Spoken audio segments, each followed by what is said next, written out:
Hello, my name is Nancy Sorich, and today I'm going to read Tops and Bottoms, adapted and illustrated by Janet Stevens. Now this book opens a little different. It doesn't open this way. It opens top and bottom. So here's a picture of the tops of vegetables, and here's a picture of the bottoms. Once upon a time there lived a very lazy bear who had lots of money and lots of land. His father had been a hard worker and a smart business bear, and he had given all of his wealth to his son. But all Bear wanted to do was to sleep. Not far down the road, there lived a hare. Although Hare was clever, he sometimes got into trouble. He had once owned land too, but now he had nothing. He had lost a risky bet with the tortoise and had sold all of his land to Bear to pay off his debt. Hare and his family were in very bad shape. "The children are so hungry, Father Hare. We must think of something," Mrs. Hare cried one day. So Hare and Mrs. Hare put their heads together and cooked up a plan. The next day, Hare hopped down the road to Bear's house. Bear, of course, was asleep. "Hello, Bear, wake up. It's your neighbor Hare, and I have an idea." Bear opened one eye and grunted. "We can be business partners," Hare said. "All we need is this field right here in front of your house. I'll do the hard work planting and harvesting, and we can split the profit right down the middle. Yes, sir, Bear, we're in this together. I'll work and you sleep." "Huh?" said Bear. "So what will it be, Bear?" asked Hare. "The top half or the bottom half? It's up to you. Tops or bottoms?" Let's see, Bear," Bear said with a yawn. "I'll take the top half, Hare." "Right, tops." Hare smiled. "It's a done deal, Bear." So Bear went to sleep, and Hare and his family went to work. Hare planted, Mrs. Hare watered, and everyone weeded. Bear slept as the crops grew. When it was time for harvest, Hare called out, "Wake up, Bear. You get the tops and I get the bottoms."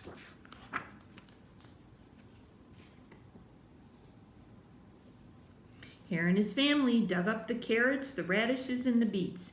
Hare plucked off the tops and tossed them in a pile for Bear, and put the bottoms aside for himself. So Bear wanted the tops, and Hare wanted the bottoms.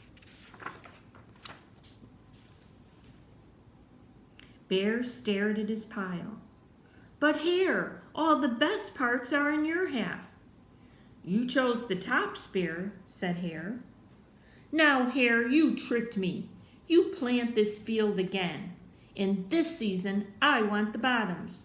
Hare agreed. "It's a done deal, Bear." So Bear went back to sleep, and Hare and his family went to work. They planted, they watered, they weeded. Bear slept as the crops grew. When it was time for the harvest, Hare called out, "Wake up, Bear. You get the bottoms and I get the tops." Hare and his family gathered up the lettuce, the broccoli, and the celery. Hare pulled off the bottoms for Bear and put the tops in his own pile. So Hare got the tops and Bear got the bottoms. Bear looked at his pile and scowled. "Hare, you cheated me again." "But Bear," Hare said, "you wanted the bottoms this time." Bear growled. You plant this field again, Hare? You tricked me twice, and you owe me one season of both tops and bottoms. You're right, poor old Bear, sighed Hare. It's only fair that you get both tops and bottoms this time. It's a done deal, Bear. So Bear went back to sleep. Hare and his family went to work. They planted and watered and weeded and watered and weeded some more.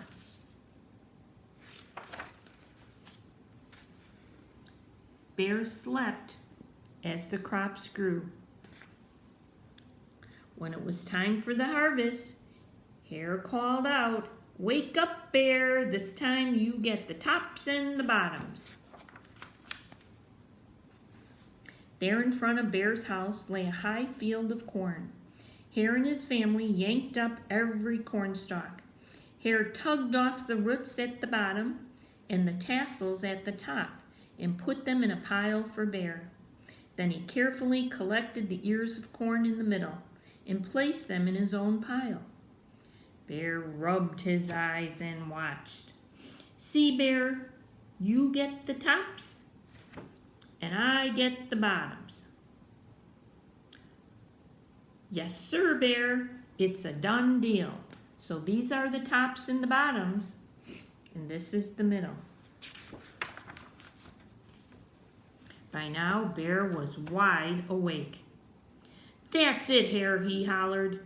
"From now on, I'll plant my own crops and take the tops, the bottoms, and the middles." Hare and his family scooped up the corn and hopped down the road toward their home. Bear never again slept through the season of planting and harvesting. Hare bought back his land with the profit from the crops. He and Mrs. Hare opened a vegetable stand.